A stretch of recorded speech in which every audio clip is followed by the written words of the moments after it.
there are benefits locked up into inviting the presence of God.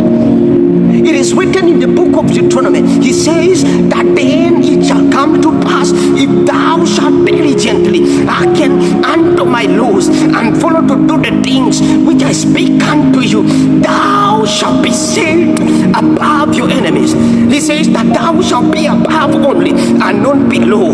There are blessings that are attached to this reality. When you begin to seek the presence of God and you invite back the, and then they inquired of themselves and they said, let us collect again the ark of the Lord. There is something more important about the presence of God as it is into this our present time. There is a need to collect back the presence of God. There is a need to bring back the rulership of God. And this man who required of the congregation, he was a man full of power, authority.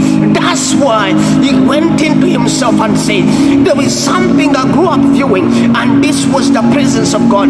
In the time past, when the prophets of God used to enter into the place of power, the place of dominion. I have got the throne, but I don't know how to establish the things of the kingdom. David was a little man. He was now chosen to lead the army of God. David, remember from the time when he came, he was a mere man. But there is a secret land unto the ways of the kingdom. The secret land that there is nothing that can be done. There is nothing that can be established upon the throne that was given without the presence of God.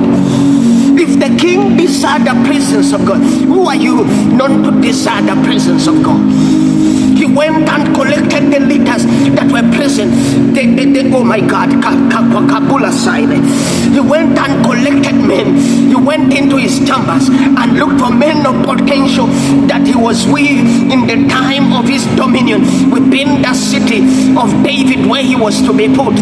And he said unto him, I know there is history about dominion, there is history about rulership, but according to me, I know I cannot stand and establish the dominance according to the kingdom of heaven if I have not tapped into the presence of God. Then he went and said to the rulers, let us inquire again. Because in the days of Saul, when the kingdom of God wanted a man who will stand and bring back the influence of the kingdom, we did not have the ability to inquire of the ark of the Lord. But in this time, let us bring back. It means there is a time when the ark of the Lord was present, but it came to pass when the ark of the Lord was not present by this time. David realized that there are things that went astray.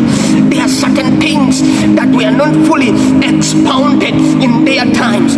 But when the presence of God had departed, there was a need to bring it back.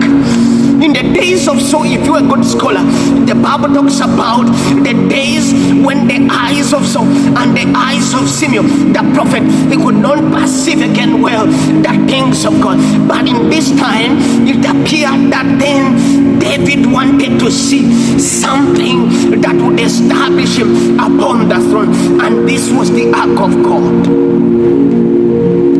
The promise remains that in these times there were men that were into the presence of God, but they were not so much exposed to the generation. They were men that kept the oracles of God.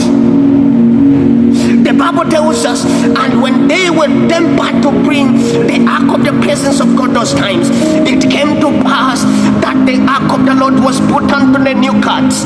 As we read into this chapter, the Bible tells us when it was being brought,